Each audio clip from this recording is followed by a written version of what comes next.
Hello everyone, welcome back to my channel. I'm Bill. We're going to be in Dungeon World for this video today.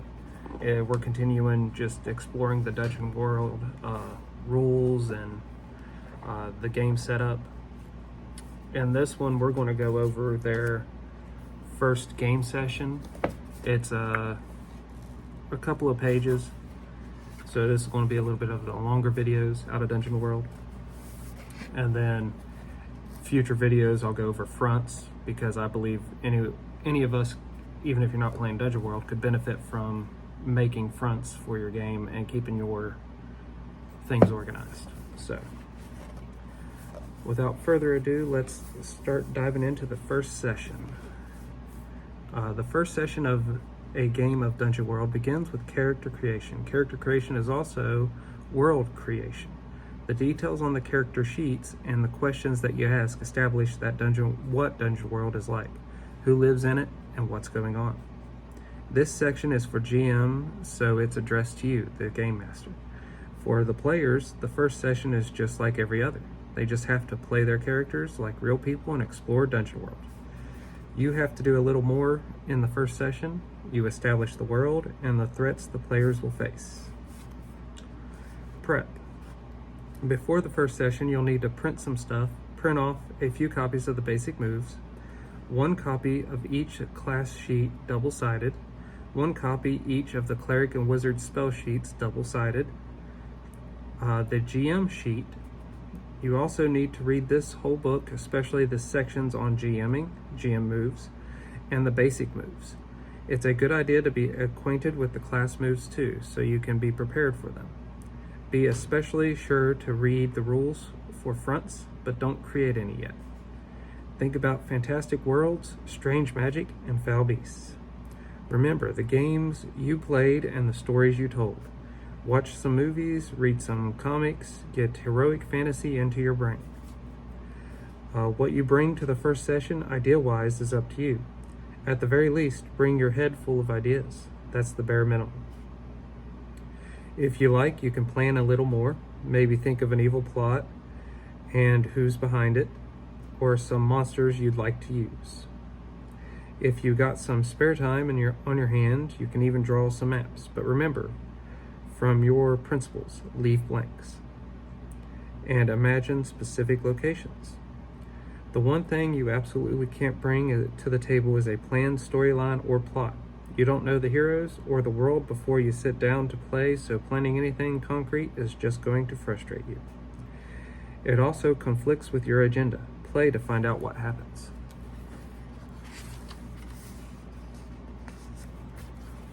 Getting started. When everyone shows up for the first session, briefly introduce Dungeon World to anyone who hasn't played before. Cover the mechanical bases of moves. Introduce the character classes. Help players pick their classes, and walk them through character creation. Your role during character creation is threefold: help everyone, ask questions, and take notes. When a player makes a choice, particularly for their bonds, ask them about it. Get more detail. Think about what these details mean. You should also set expectations. The players are playing their characters as people, skilled adventurers delving into dangerous places, but real people. Your role is to play the rest of the world as a dynamic, changing place. Some questions commonly come up during character creation. You should be ready to answer them. Are characters friends? No, not necessarily, but they do work together as a team for common goals. Their reasons for pursuing those goals may be different, but they manage to work together. Are there other wizards? Not really. There are other workers of arcane magic, and the common folk may call them wizards, but they're not like you. They don't have the same abilities, though they may be similar. Later on, there may be another player character with the same class, but no Game Master character will ever really be a wizard or any other class. What's coin? Coin's the currency of the realm. It's good pretty much everywhere. It'll buy you mundane stuff like steel swords and wooden staves. The special stuff like magical weapons isn't for sale. Not for coin, anyway. Is the GM trying to kill us? No, the GM's job is to portray the world. and the thing in it, and the world is a very dangerous place. You might die. That doesn't mean the GM is out to get you. During this entire process, especially character creation, ask questions. Look for interesting facts established by the characters, bonds, moves, classes, and descriptions. And ask about those things. Be curious. When someone mentions the demons that slaughtered their village, find out more about them. After all, you don't have anything except maybe a dungeon, and everything they give you is fuel for the future adventure. Also, pay attention to the player's questions. When mechanical questions come up, answer them. When questions of setting or fiction come up, your best bet is to turn those questions around. When a player says, "Who is the king of Torsay?" say, "I don't know." Who is it? What is he like? Collaborate with your players. Ask questions. Means it's something that interests them, so work with them to make the answers interesting. Don't be afraid to say, "I don't know," and ask them the same question. Work together to find a fantastic and interesting answer. If you come to the table with some idea about the stuff you'd like to see in the world, share them with the players. Their characters are their responsibility, and the world is yours. You've got a lot of say in what lives in it. If you want the game to be about a hunt for the lost sorcerer race of aeons past, say so. If the players aren't interested, or they're sick to death of sorcerers, they'll let you know, and you can work together to find some other way. You don't need pre-approval for everything, but making sure everyone is excited about the broad strokes of the world is a great start. Once everyone has their characters created, you can take a deep breath, look back over the questions you've asked and the answers so far. You should have some notes that will point you towards what the game might look like. Look at what the players have brought to the table. Look at the ideas they've been stewing away in your head. It's time for the adventure to begin.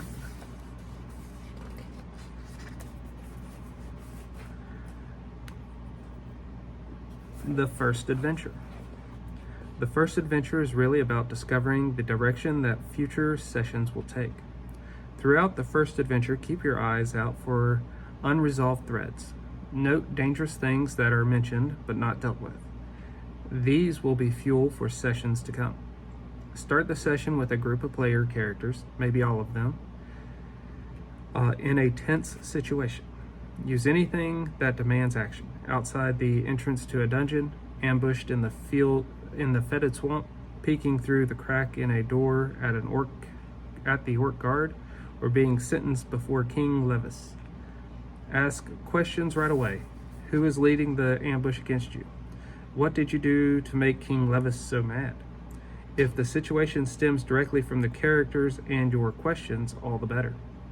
Here's where the game starts. The players will start saying and doing things, which means that they'll start making moves. For the first session, you should watch especially carefully for when moves apply until the players get the hang of it.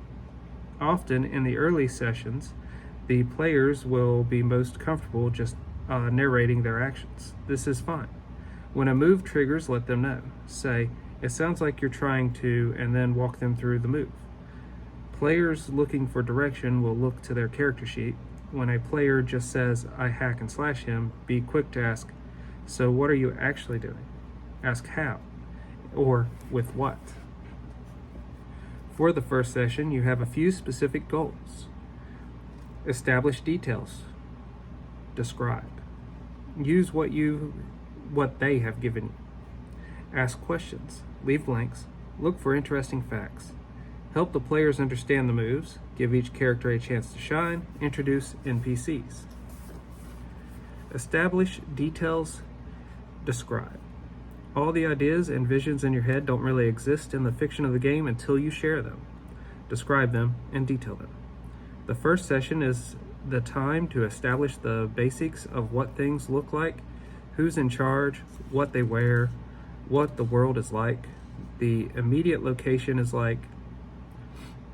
Describe everything, but keep it brief enough to expand on later. Use a detail or two to make a description really stand out as real. Use what they give you. The best part of the first session is you don't have to come with anything concrete. You might have a dungeon sketched out, but the players provide the real meat. Use it.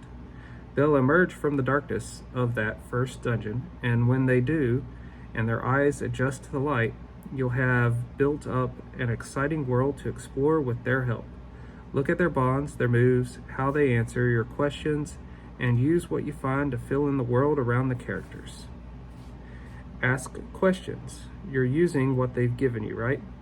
What if you need more? That's when you draw it out by asking questions. Poke and prod about specific things. Ask for reactions.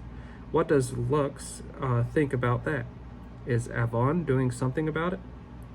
If you ever find yourself at a loss, pause for a second and ask a question.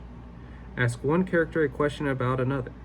When a character does something, ask how a different character feels or reacts.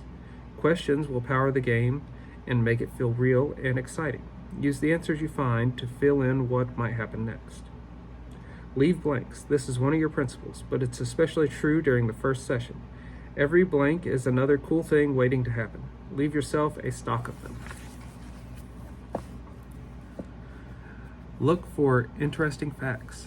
There are some ideas that, when you hear them, just jump out at you. When you hear one of those ideas, just write it down. When a player mentions the Duke of Sorrows being a demon he bargained with, note it. That little fact is the seed for a whole world. Help the players understand the moves. You've already read the game, the players may not have, so it's up to you to help them if they need it. The fact is, they likely won't need it much. All they have to do is describe what their character does, the rules take care of the rest. The one place they may need some help is remembering the trigger for the moves. Keep an ear out for the actions that trigger moves, like attacking in melee or consulting their knowledge. After a few moves, the players will likely remember them on their own. Give each character a chance to shine. As a fan of the heroes, remember your agenda. You want to see them do what they do best.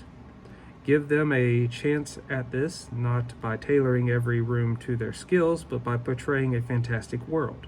Agenda again, where there are many solutions to every challenge.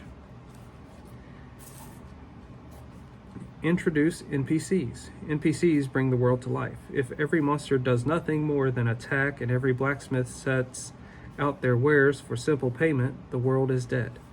Instead, give your characters, especially those with the players now show an interest in, life, principles, remember? Introduce NPCs, but don't protect them. The recently deceased Lord of Goblins is just as useful for future adventures as the one who's still alive. After the first session. Once you're done with the first session, take some time to relax. Let ideas ferment, but don't rush into the next session. Once you've had some time to relax and think over the first session, it's time to prepare for the next session. Preparing for the second session takes a few minutes, maybe an hour if this is your first time. You'll create fronts, maybe make some monsters or custom moves, and generally get an idea for what is going on in the world. And that ends the first game session, like what all goes on, how you should run it, and everything else. And soon I'll be doing videos on the fronts and stuff, and I'll probably break that up into different videos. I'll have to look at that chapter again. I don't necessarily want to film another really long video, and I think it's easier because you can now look up the sections you're really interested in or the sections you need to go back to, at least with the way that I'm filming and uploading. Well, until we all game again, guys.